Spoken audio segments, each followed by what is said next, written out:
İlham Əliyevin akademiyanın 80 illiyində çox möhtəşəm bir çıxışı oldu.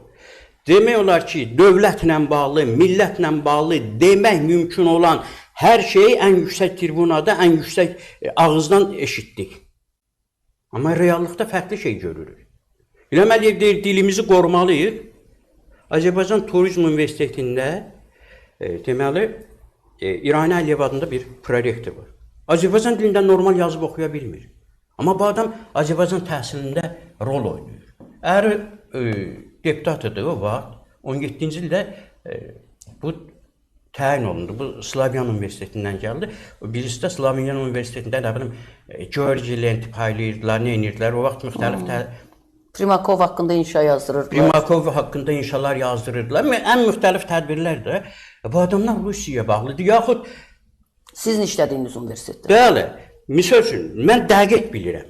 İlham Əliyev Turizm Universitetini təsis eləyəndə rektora demişdi ki, mən orada negativ şeylər istəmirəm.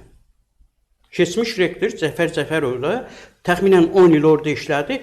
Universitet çox yüksək səviyyədə inkişaf elədi. İlk üçlüyə düşdü. İlk üçlüyə. Təzə yaranan universitet. 17-ci ya 18-ci ildə orada rəhbərlik dəyişdi. Bir dənə rektor gəldi, bir də prorektor gəldi. Bazara çevrildi. Rəsmi bazara çevrildi. Təsəvvür eləyin ki, universitetə bakalavr diplomu olmayan adamı müəllim təyin eləyirlər. Təsəvvür eləyirsiniz bu nə deməkdir? Bakalavr diplomu yoxdur. Təsəvvür eləyin ki, adam deyəndə vahimə basır, təsəvvür eləyin ki, dövlət təhlükəsizlik xidmətini etiraz elədiyi adamı bunlar xaricə göndərir. Universitetə aid olmayan adamı universitetin xətti ilə xaricə göndərirlər. Nə bilim, jurnal itir. Jurnal itə bilməz, yenə deyil ki, için. Jurnalın itməsinə səbəbkar olanlar qalır qıraqda, müəllimdən izahat alırlar ki, sən orada nə yazmışdın? Və yaxud yüzlərlə faktlar var da, indi bu zəhmət çəksin, indi hər şeydən xəbəri olan baş prokurorluq, Daxili İşlər Naziri, Dövlət Təhlükəsizlik Xidməti, nətər bunlardan xəbəri yoxdur? Zəhmət çəksinlər, araşdırsınlar. Tələbə şikayət edir ki, müəllim məndən rüşvət istəyib. Bu faktlar hüquq mühafizə orqanlarına göndərilmə əvəzinə örtbasdır olunur, tələbə başqa bir universitetə köçürülür və tələbəyə yazdırırlar ki, mən müəllimi şantaj eləmişim. Bu tələbə bilmir şantaj nədir. Təsəvvür eləyin, universitetin adı Turizm və Menecment Universitetidir. Bu prorektor gəlir, menecment ixtisasına qəbulu dayandırır. Sonradan buna başa salırlar ki, sən nə qədər məsuliyyətsiz adamsan, bu universitetin adıdır, bunu eləmək olmaz. Kimdir o prorektorun adı bir də? Deməli, əvvəl Nazirlər Kabinetində işləyirdi, Zaur Bağırov, oradan uzaqlaşdırıldı.